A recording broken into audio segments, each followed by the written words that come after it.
Welcome back to another technical deep dive here in the debug zone. Today, we're tackling a big question and breaking it down with insights from other users. Hopefully, this clears up some misconceptions and helps you get the answer you need. So buckle up, stay a little curious, and let's jump right in.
And that's a wrap.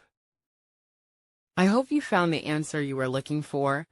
If you did, take a second to hit that subscribe button. It really helps out. And let me know in the comments which solution worked best for you. See you next time in the debug zone.